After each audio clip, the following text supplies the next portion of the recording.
promis, voilà la première vidéo donc qui va concerner donc ce que nous avons fait pour concerner l'utilisation des logiciels en chimie organique. Alors, cette première vidéo va concerner donc un cycle qui va être, il y aura un cycle de 4 vidéos, d'accord. Alors, ces 4 vidéos vont concerner les logiciels utilisés en chimie organique. Alors, pour éditer des molécules, c'est-à-dire dessiner des molécules. Quand on dit éditer des molécules, ça veut dire dessiner des molécules.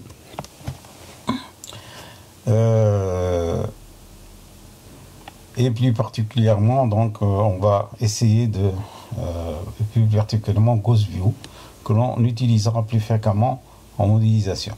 D'accord. Ceci va nous amener donc à nous intéresser plus précisément après l'étude de Gauss View, enfin l'étude de Gauss View, à nous intéresser à la réactivité chimique et aux mécanismes en chimie organique. D'accord. Cela va nous conduire à faire une série donc de trois autres vidéos. Alors, cette série concernera, donc la première vidéo concernera la théorie de la FMO et la procédure de l'utilisation de Gaussian pour faire, pour voir par exemple le mécanisme de réaction. Et bien sûr, l'interface qui va travailler comme calculateur, c'est-à-dire Gaussian, le logiciel calculateur. Ensuite, on va s'intéresser à la théorie de l'état de transition. Donc ça, c'est le premier. Le premier, ce sera le premier TP. D'accord. Donc ce sera le TP1. D'accord. Le deuxième TP, ce sera concernant la théorie de l'état de transition. Donc on va appliquer une autre théorie qui va consister à chercher l'état de transition. On va chercher l'IRC, c'est-à-dire le chemin de la réaction, la fréquence imaginaire, puisqu'on aura un état de transition. Alors, comment trouver donc la fréquence imaginaire et tout l'état de transition par les différentes techniques et procédures qui existent et que nous allons développer donc dans la deuxième vidéo qui concernera donc l'état de transition, qui sera donc le deuxième TP, qu'on va appeler TP2. D'accord.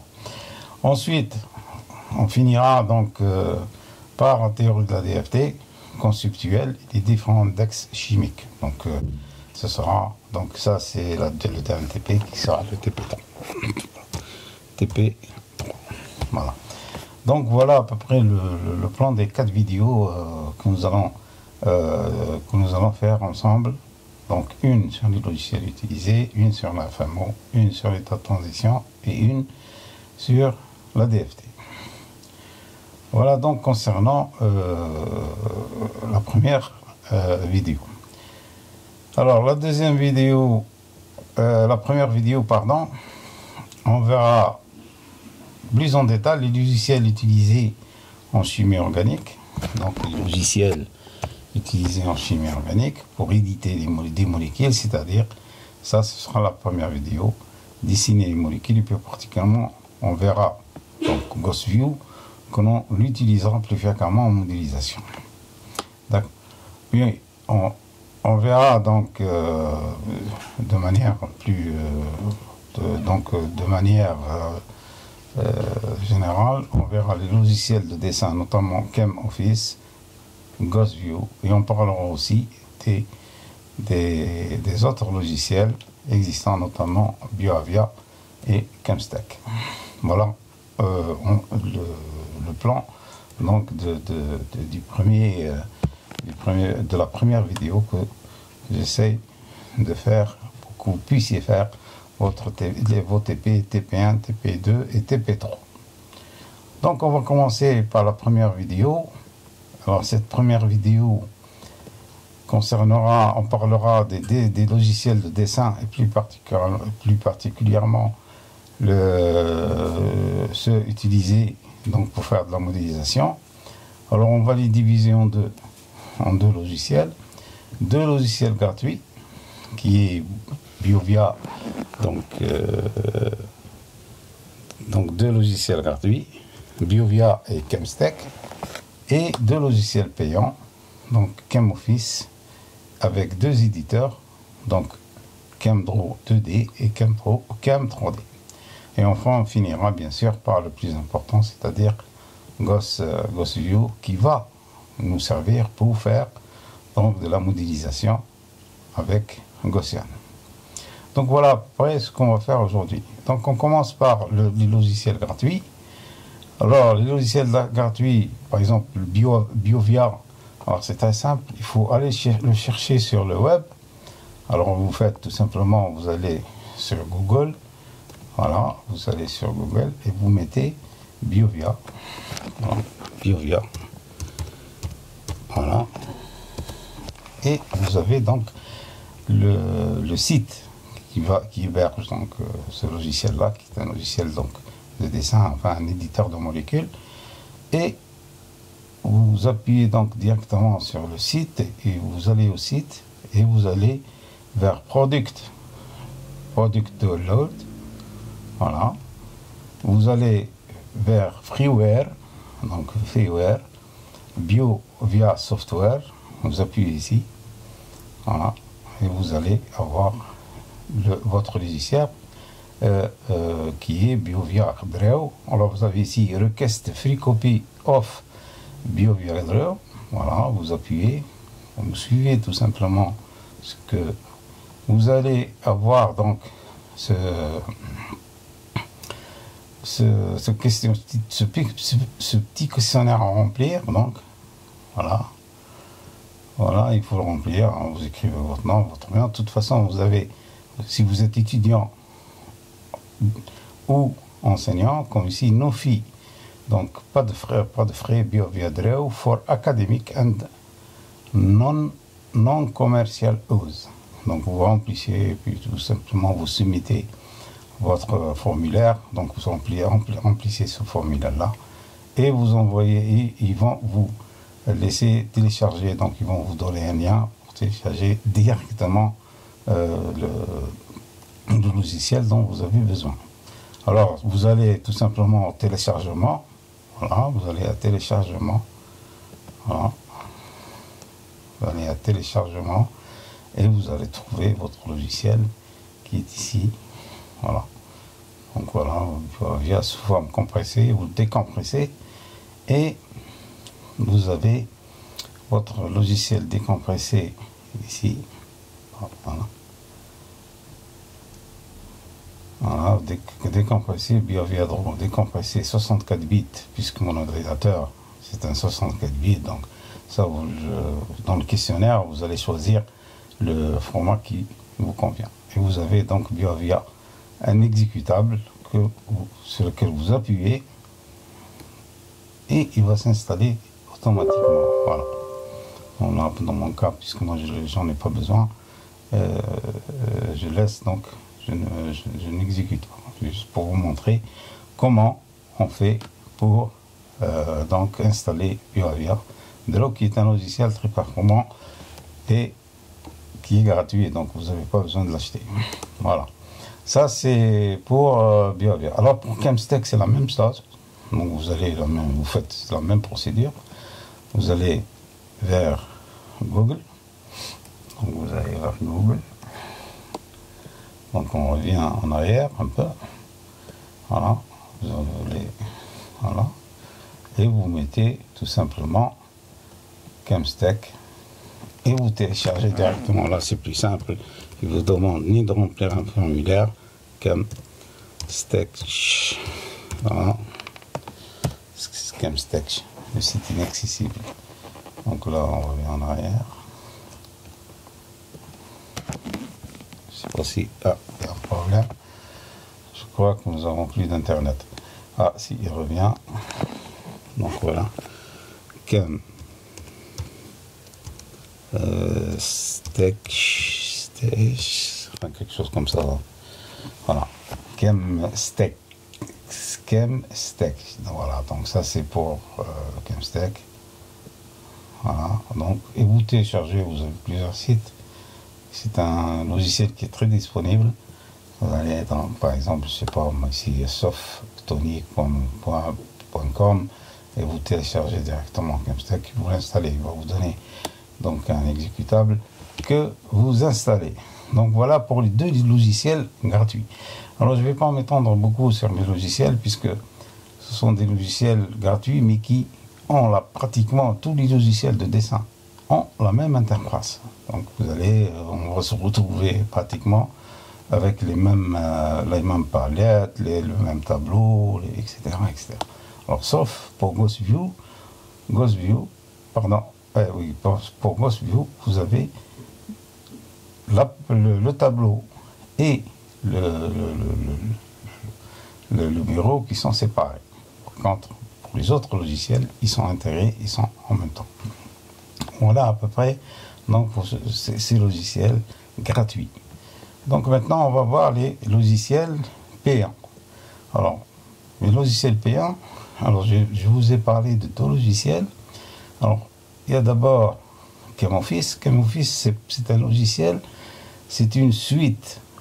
À l'intérieur, il y a plusieurs applications. Si vous voulez, c'est une suite avec plusieurs modules. Et chaque module a des fonctions. Vous avez des fonctions diverses dans ChemOffice. Alors, moi, sur mon ordinateur, j'ai la chance d'avoir ChemOffice. Alors, vous avez ChemOffice, donc vous allez chercher parmi les programmes que vous avez sur votre ordinateur. Voilà, donc moi j'ai ChemOffice de 2010. C'est une licence qu'on a achetée pour 5 postes, une licence à vie, donc perpétuelle comme on dit. Et vous avez à l'intérieur deux éditeurs. Il y a un éditeur ChemBioDraw, qui est un éditeur 2D, c'est-à-dire qui va juste vous dessiner des molécules dans un espace 2D. Et vous avez ChemBio 3D, qui lui va vous dessiner des molécules 3D dans un espace 3D. Alors, bon, ce que je vous disais tout à l'heure, il y a autre chose à l'intérieur. Il y a par exemple ChemBioFinder, qui est un logiciel qui va vous chercher par exemple des noms de produits, etc. Et surtout parce que ChemBioFinder, il lui faut un autre logiciel pour qu'il puisse fonctionner. Vous avez BioEssay Desktop, c'est un logiciel qui est très utilisé par les biologistes. Enfin, vous avez toute une série de logiciels. Vous avez un Note Administrator Guide, vous avez un Note Configuration, vous avez un Note Guide, Inventory. D'accord. Alors, un Note 12, il vous permet d'écrire, par exemple, les mots P, etc. Bon. Voilà. Inventory, vous pouvez, par exemple, inventorier tous vos produits chimiques à l'intérieur. Alors, si vous enlevez, par exemple, il va vous gérer ce qu'on appelle des conteneurs. Et ces conteneurs-là, vous allez savoir que vous avez, par exemple, de l'éthanol, vous avez 5 litres, il vous reste, vous avez consommé 2 litres. Lui, il fait tout seul le calcul. Donc, en enlevant, il suffit de le noter à chaque fois. Et il va vous gérer tous vos stocks de produits chimiques, de solvants, etc. Voilà, donc, donc nous, on va s'intéresser à deux choses. Premièrement, à Chem 2D et Chem 3D, ouais, ChemDraw. Voilà, donc on va directement s'intéresser à ces deux logiciels, qui sont des logiciels très très performants et d'utilisation très courante dans tous les laboratoires de chimie organique. Voilà, donc on va ouvrir une page où on va ouvrir ChemBioDraw. Voilà. Alors, bon, à première vue, vous avez une page donc, qui ressemble à une page de Word ou quelque chose comme ça. Donc, une page qui va s'ouvrir. Et puis, vous avez des palettes avec donc, des molécules et tout ça, avec des fonctions que vous pouvez utiliser. Et puis vous avez des onglets comme File, Edit, View, Objet, Structure, Texte, etc. Bon. Alors le mieux pour qu'on puisse comprendre, c'est de dessiner, de faire par exemple, d'écrire une réaction chimique. Alors, vous prenez dans la palette là, vous avez des molécules, vous prenez n'importe quelle molécule, par exemple cyclohexane. Voilà. Vous dessinez par exemple une molécule, vous prenez par exemple une chaîne, on va rajouter une chaîne à ce cyclohexane, on va mettre une double liaison quelconque. Voilà, donc vous pouvez mettre une double liaison. Voilà, on a mis une double liaison. On peut mettre un CO sur, par exemple, le cyclohexane. Donc on fait une double liaison, notre double liaison ici. Voilà. Voilà. Et puis on met un CO ici.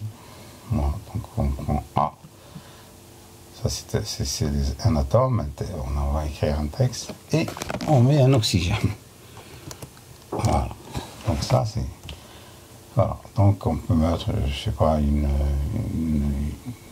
liaison en arrière ici et une liaison en avant ici. Ça n'a aucun sens, mais voilà. Une liaison en avant ici. Voilà. Bon, alors, bon, cette molécule-là, on va la mettre le plus à gauche possible. Puis, on va lui rajouter, par exemple, on va réduire cette molécule. Donc, on va lui rajouter, par exemple, du NaBH4. Voilà, donc du NaBH4. On va prendre NaBH4, donc, pour faire de la réduction. Donc, on écrit NaBH4, BH4. Voilà. Alors, vous voyez ici que le 4 n'a pas été mis en indice. Alors, pour que le 4 puisse être mis en indice, il faut que vous lui donnez la possibilité de se mettre en indice. Alors là, vous n'avez pas de palette, dans la palette, vous n'avez pas ça. Il faut le chercher dans View. View, et vous allez Show Style Toolbar. Voilà. Il va vous donner tous les styles possibles. Alors, vous les mettez dans un endroit où vous pouvez les voir. Voilà. Et vous mettez ici CH2. CH2, donc tout va s'écrire sous la forme de formules chimiques. Donc vous voyez automatiquement le 4 s'est mis en indice. D'accord? Vous prenez donc votre BH4 maintenant corrigé et vous le mettez dans l'équation chimique. Voilà. Alors, vous avez mis l'équation. Vous faites une flèche pour... Donc la réaction entre ces deux produits va donner... Donc vous mettez une flèche. Voilà. Vous cherchez la flèche qui vous convient. Voilà. Vous mettez votre flèche. Et puis, vous avez le produit d'arrivée. Alors le produit d'arrivée n'est pas différent du produit de départ, sauf qu'il y a eu une réduction au niveau de votre CO. Alors ça veut dire tout simplement que vous allez prendre ce produit-là et le modifier légèrement. Donc vous faites copier-coller, Edit, vous faites copie, et toujours dans Edit, vous faites Paste. Et vous avez votre produit que vous mettez après la flèche. Voilà. Et là, comme il y a eu une réduction, donc le CO va devenir COH, donc il faut enlever une liaison et ça va se corriger tout seul. Voilà. Ah, pardon. Donc quand vous faites des erreurs comme ça, vous effacez par exemple un atome qu'il ne faut pas effacer, vous avez un retour. Voilà, ça revient. Donc là, moi, ce qu'il fallait faire, c'est qu'il fallait que j'enlève, voilà, maintenant ça marche, j'enlève une liaison et directement mon OH. Voilà, donc une des caractéristiques de NaBH4, c'est qu'il réduit le CO et ne touche pas la double liaison. Voilà, donc voilà notre équation qui a été faite. Alors vous mettez par exemple les conditions de la réaction, vous allez sur la flèche, alors on met les conditions de la réaction sur la flèche. Donc vous mettez dans les conditions, vous travaillez dans quel solvant? On travaille dans du THF, virgule, et vous travaillez dans quelle température? Donc vous mettez 0 degré, voilà, 0 degré C, virgule, et vous mettez le temps de la réaction. La réaction, combien la durée? Donc la durée, par exemple, 1 heure, vous mettez 1 heure. Donc 1, vous écrivez 1, espace, heure. 1 heure, voilà.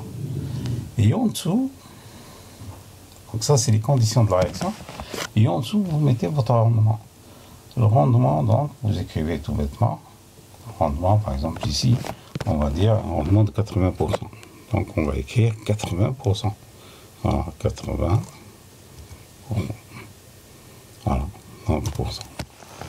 Alors, vous mettez ça, donc, tout ça, c'est la fleur. Vous vous arrangez à ce que vous ayez suffisamment de longueur de flèche pour que vous puissiez mettre sinon il faut rallonger cette il faut la rallonger, on rallonge et vous allez mettre voilà.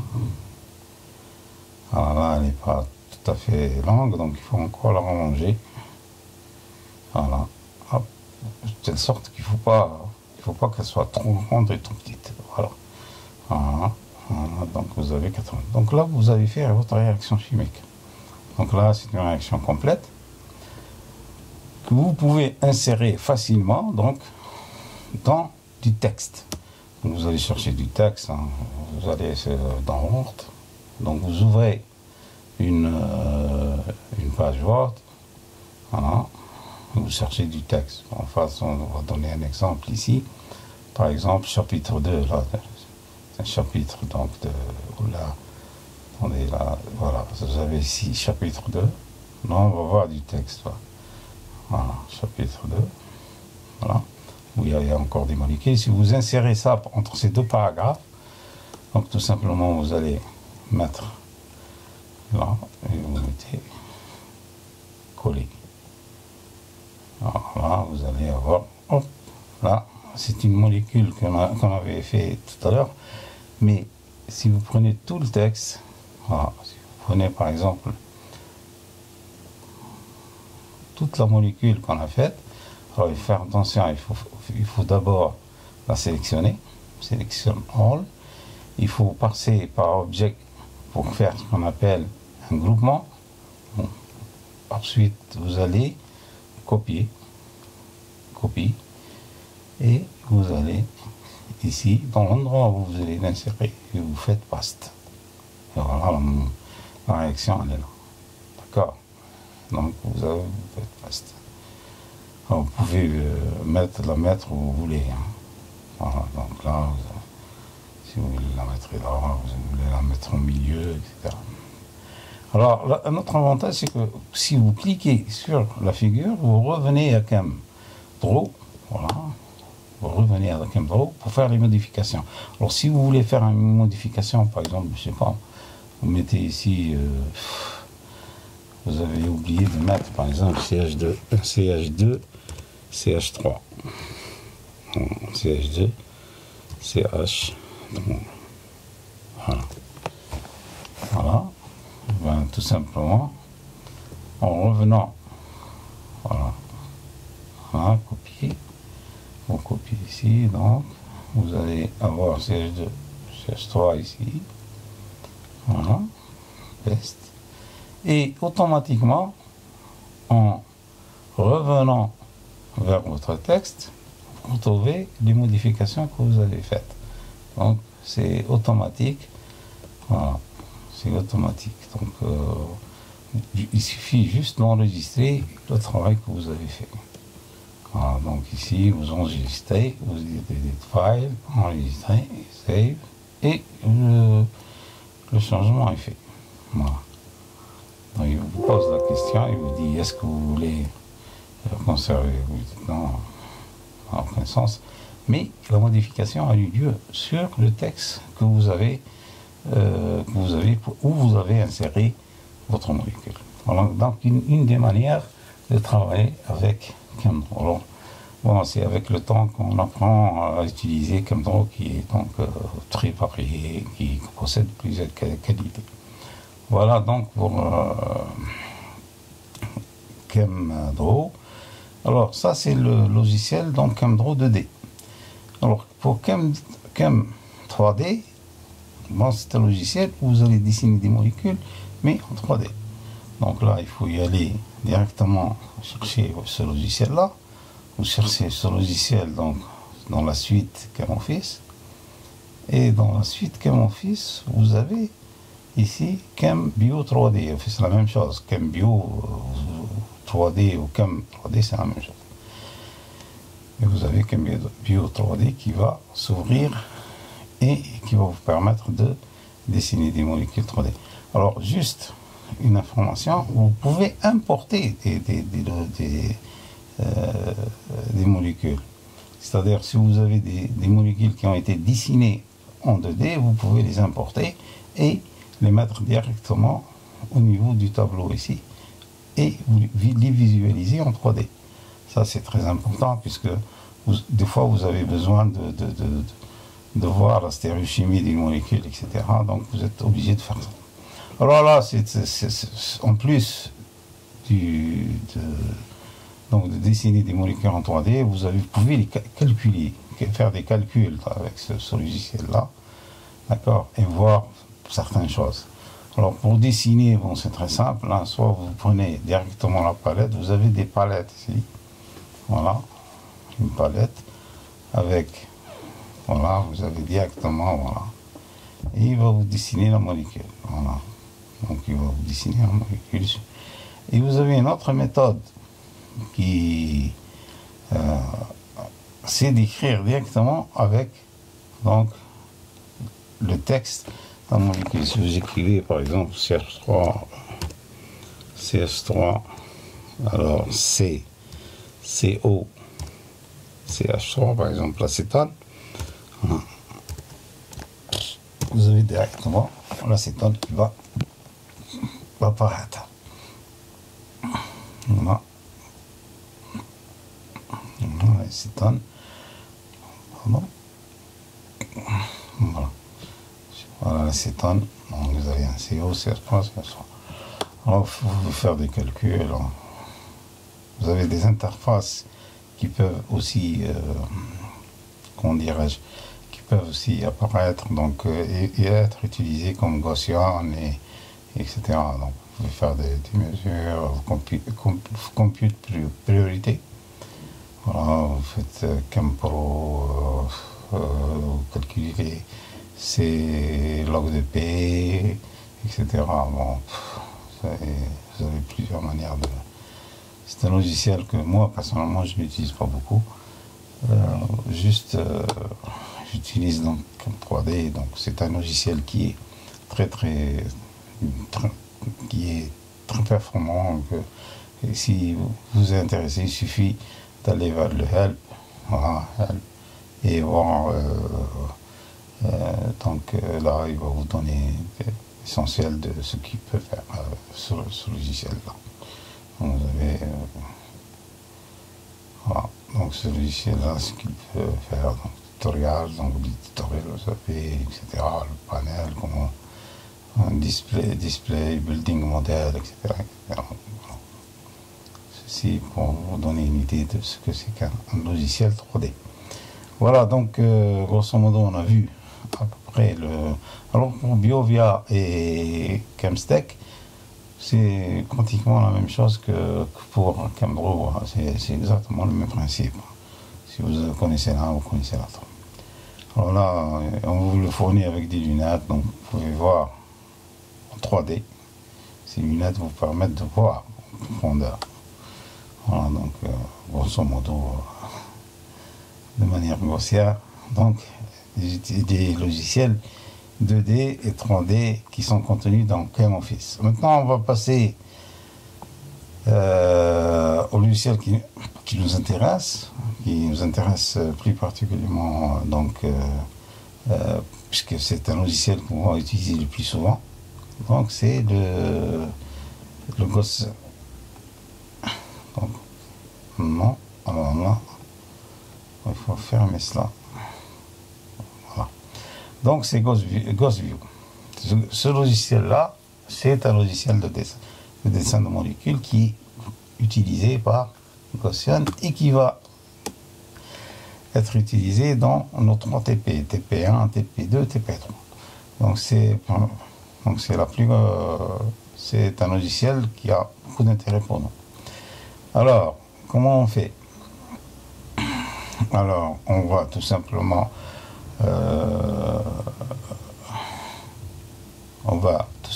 ouvrir, donc ça c'est l'icône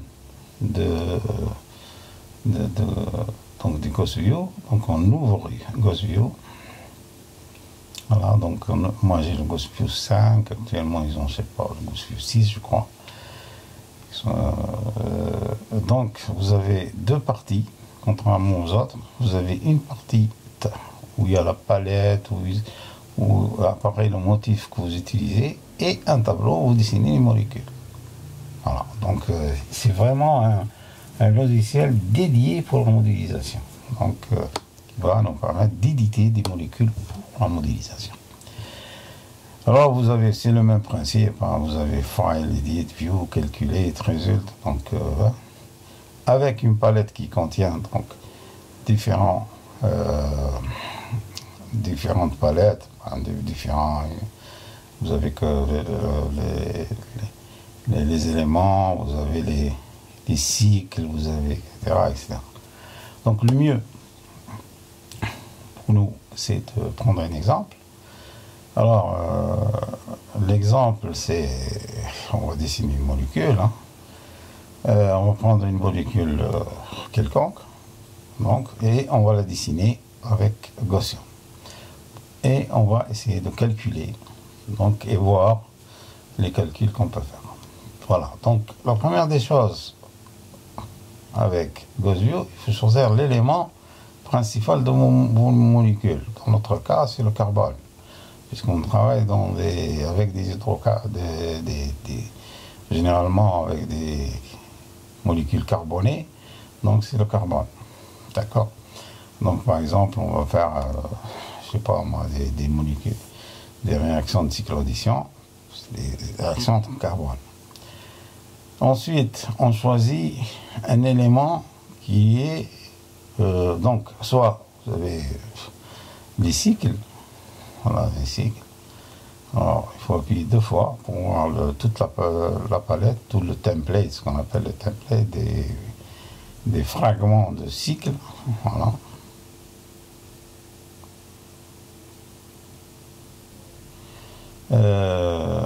Ensuite, vous avez donc toute une série comme ici vous avez un composé qu'on appelle le coronène. Bon, voilà, donc pour nous on va dessiner, donc le mieux pour comprendre comment fonctionne tout ça, donc le mieux c'est de dessiner une molécule qu'on va utiliser. Moi, je sais pas, j'ai un problème avec des... Hop, voilà. Donc, on va prendre, donc, dans la palette, une molécule qui est proche d'une autre. On va prendre par exemple le vinyle. Donc CH, ici vous avez CH2, CH2. Donc voilà, vous avez CH2, CH2. Et on va mettre par exemple un CH3. Oh, pardon. Voilà, un CH3. Vous allez vers le carbone et il faut choisir un carbone dont l'hybridation vous convient. C'est-à-dire que moi, comme je vais choisir CH3, donc je vais choisir celui-là. Une hybridation spétron. Voilà. Donc ça, c'est mon produit sur lequel je vais faire une réaction chimique, etc. Alors, ensuite, alors j'ai une palette qui était très complète, hein. J'ai des palettes, comme je vous disais tout à l'heure, donc de cycles. J'ai une palette qui contient donc des petites chaînes, des doublisaisons, des CO, enfin toute une série de fonctions. D'accord? J'ai aussi ici une palette aussi, ou un template qui contient des aminoacides, qui contient des nucléosides, etc. Vous avez toute une série d'alanines, des alignés, alanines, arginine, asparagine, etc. Donc toute une série, donc qui sont toutes prêtes pour l'utilisation. Donc le premier exactement. Directement de cette biologique, ce qu'on appelle les fragments biologiques. Voilà, donc ça c'est... Et vous avez ici votre palette, votre propre palette que vous pouvez faire. Donc qui va, vous pouvez ajouter, etc. etc. Donc, ça c'est... Et vous avez bien sûr d'autres outils que on va utiliser au fur et à mesure. Par exemple, si on prend ceci, donc liaison, ça c'est une liaison. Donc une liaison entre deux éléments. Si on prend par exemple là, elle va nous donner la longueur de la liaison, d'accord, qu'on peut modifier, hein, et qu'on peut changer. Par exemple, si on veut faire une double liaison, on fait une double liaison, comme si on veut faire une triple liaison, on fait une triple liaison. Voilà, donc vous avez c'est toute la possibilité que vous avez avec cet outil-là. Donc je reviens en arrière, donc je reviens à mon molécule. Maintenant, si vous voulez changer un angle quelconque, ça, par exemple, vous voulez changer cet angle-là. Voilà, cet angle-là, vous fixez, on va fixer ce côté-là, et puis on va, ou bien on va fixer celui-là, et on va changer celui-là. Et là, vous avez, comment on varie, voilà, votre angle varie selon votre volonté. Si vous voulez mettre, par exemple, cette molécule-là, sous ça, vous calculez l'énergie de cette molécule-là, sous cette forme-là, ce qu'on appelle un single point, alors vous créez une contrainte et vous calculez cette molécule, l'énergie de cette molécule, par exemple, avec cette structure-là, avec un angle de 140. Voilà un angle qui est censé être à 120. Voilà. Donc, par exemple, il faut changer aussi ce qu'on appelle l'angle de torsion. Donc, l'angle de torsion, il faut 4 atomes. Donc, par exemple, vous changez l'angle de torsion entre 1, 2, 3. Il faut que vous appuyez sur 4 pour que ça apparaisse. Et vous changez votre angle de torsion quand vous voulez. Voilà, vous êtes à moins 140, là vous êtes à 60, etc. Voilà, donc ça c'est pour l'angle de torsion. Alors, pour ce que les Anglais appellent inquire, c'est-à-dire les informations, si vous appuyez ici, vous avez toutes les informations, tous les paramètres géométriques en général, contenus dans la molécule. Alors si vous voulez par quoi connaître la longueur de ces deux-là, vous êtes à 1,54. Vous avez entre C6 et C1. C'est pour eux, ça c'est. Voilà, ça, c'est entre C6 et C1. D'accord? Donc ça, c'est la longueur. Il y a un petit problème là. Je ne sais pas ce qu'il y a. C1 et C2. Et là, c'est écrit C6, C1. Si vous avez, par exemple, vous voulez connaître l'angle, vous appuyez sur 3, vous avez l'angle. Donc C6, C1, C2. Vous voulez connaître par exemple l'angle de torsion, c'est pareil. Voilà. Voilà. C6, C1, C2, C5, etc., etc. Vous avez toutes les informations concernant cette molécule. Si vous voulez par exemple cette longueur-là, si vous voulez la longueur entre le carbone et l'hydrogène, etc. Donc ça c'est... Voilà. Donc vous avez toute une série d'informations.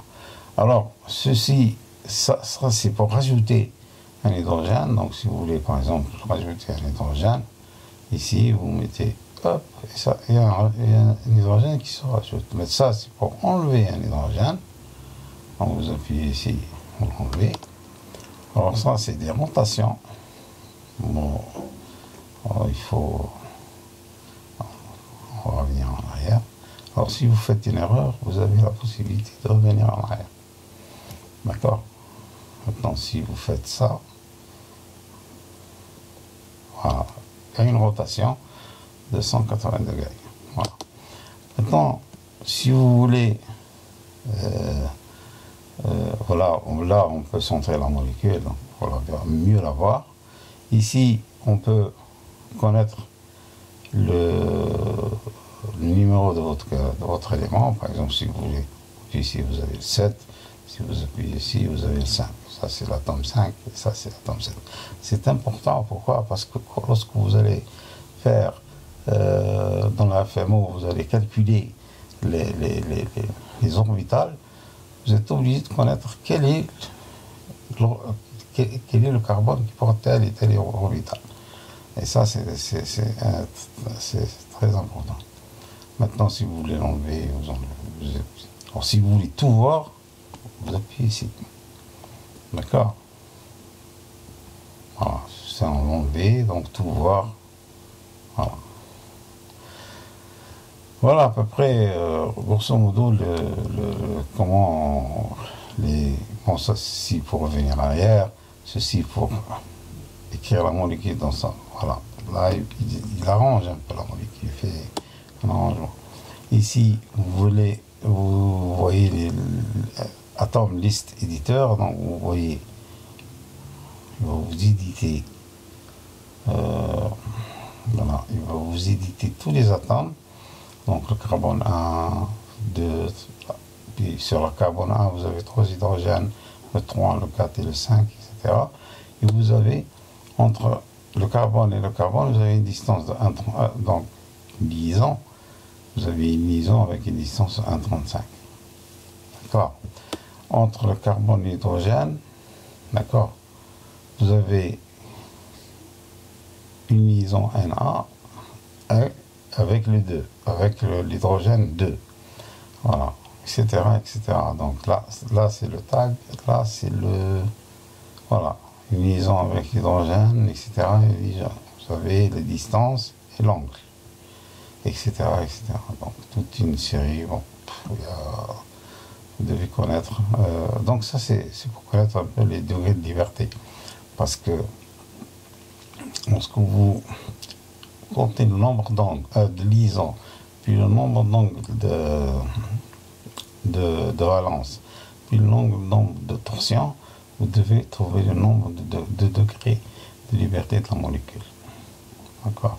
Voilà, ça c'est une information que l'on peut avoir à partir de ce tableau-là.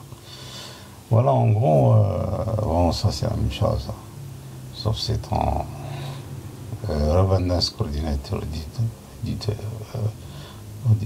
éditeur. Là, vous avez connexion d'éditeur, donc faire des connexions, etc. Ça, c'est pour voir les orbitales. Les orbitales qui vont s'afficher ici, etc., etc. On va les voir tout à l'heure. D'accord? Maintenant, on voit cette molécule-là, si on veut calculer son énergie. Voilà, donc il faut faire calculation setup, pardon, ou Gaussian calculation setup. Vous calculez ici, si on veut, il y a toute une série de calculs qu'on peut faire grâce à ce logiciel-là. On peut calculer l'énergie, donc un single point dans un point précis. On peut faire de l'optimisation, c'est-à-dire scanner toute la molécule et voir quel est le point où l'énergie est la plus basse. On peut chercher sa fréquence, on peut faire une optimisation pour une fréquence, on peut faire une IRC, c'est-à-dire voir le chemin de la réaction, etc., etc. On peut faire beaucoup de choses avec ce logiciel. Alors, chaque calcul a sa procédure. Alors, par exemple, pour faire de l'optimisation plus fréquence, on va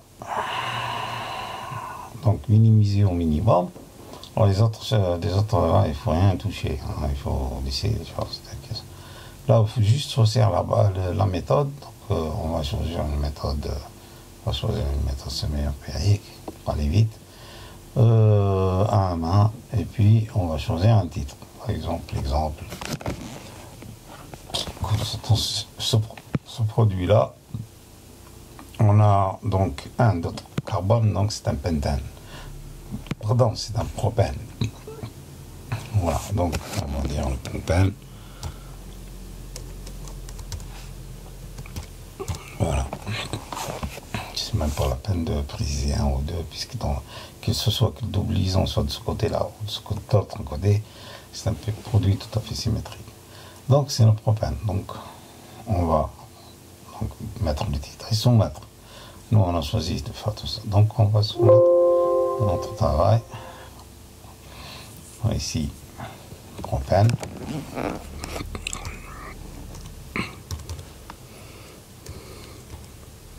Pardon, propane. Voilà. Hop, là il est là. Il faut écrire propane. Voilà. Et on fait save. Alors, il faut toujours écrire propane en minuscule parce que les fichiers d'entrée input sont des fichiers. Les fichiers input sont en minuscule. Pour faire la différence avec des fichiers de sortie qui sont des fichiers output, il faut les mettre en minuscule parce que eux, les autres, ils sortent. Les outputs sortent automatiquement en majuscule. Voilà. Donc le calcul, il va nous faire le calcul. Il va prendre le temps qu'il faut.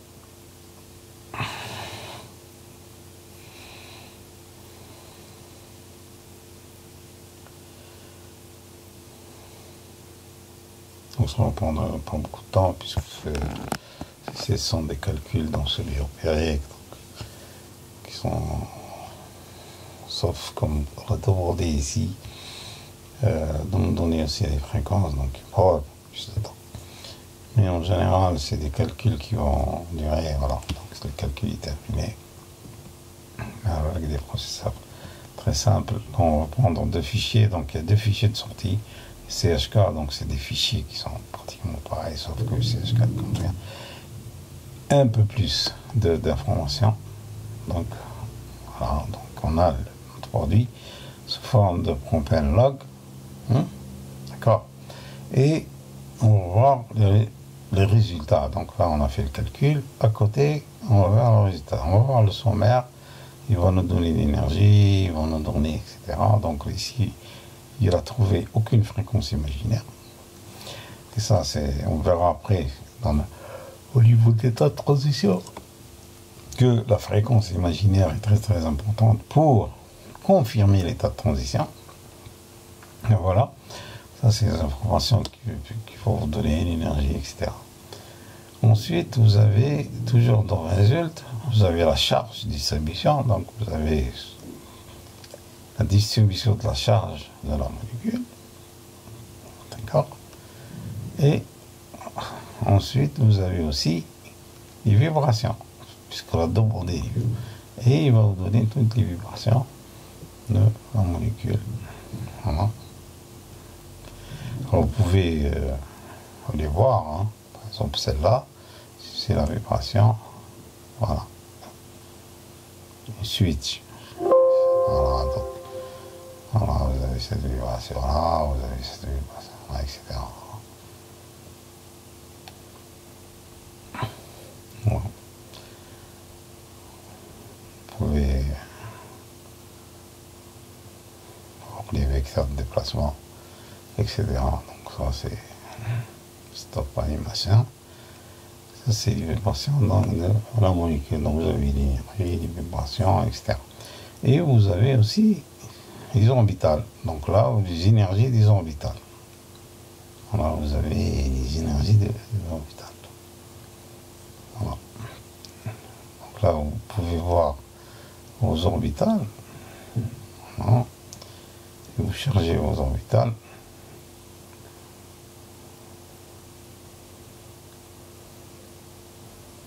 Voilà. Normalement,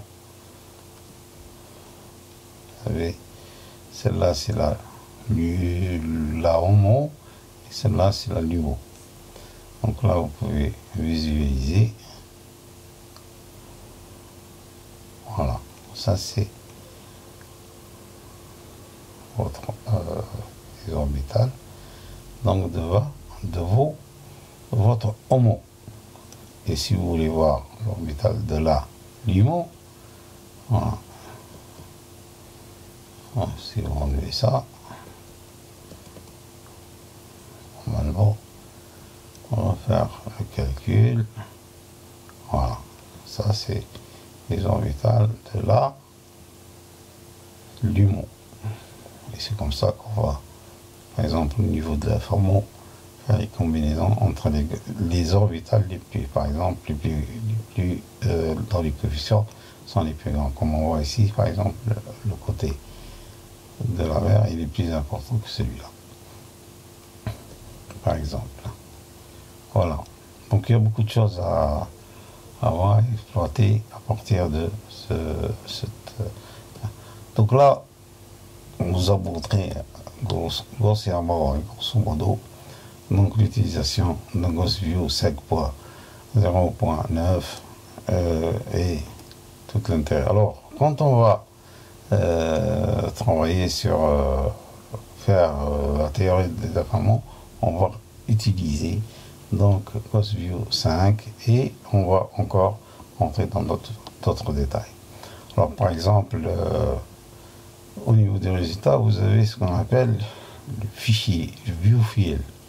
Alors quand vous l'ouvrez comme ça c'est des astuces, vous l'ouvrez dans Notepad, il est un peu...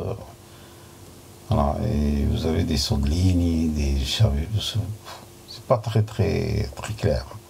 Donc il ne faut pas l'ouvrir dans Notepad, il faut l'ouvrir avec le bloc-notes. Donc vous allez ici, vous cherchez le bloc-notes, normalement il est ici dans le menu démarrer, voilà.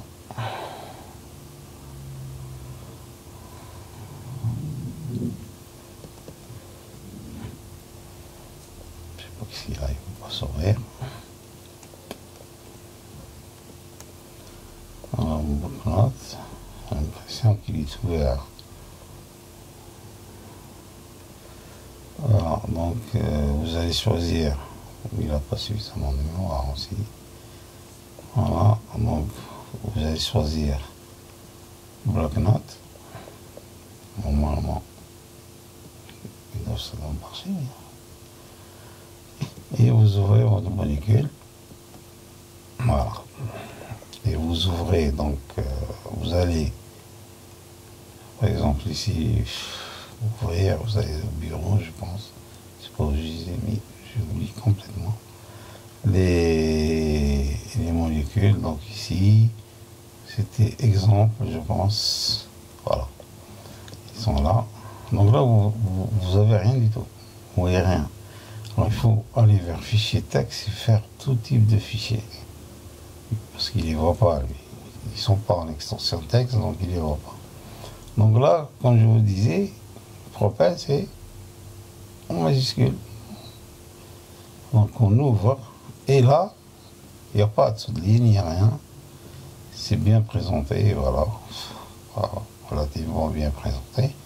Et vous avez toutes les séries d'informations, y compris, par exemple, vous avez des informations concernant les symétries, concernant la valeur, les énergies symétriques, etc. etc. Voilà. Voilà donc, grossièrement,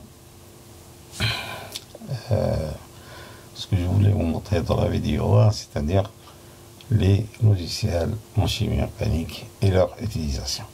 Voilà, donc je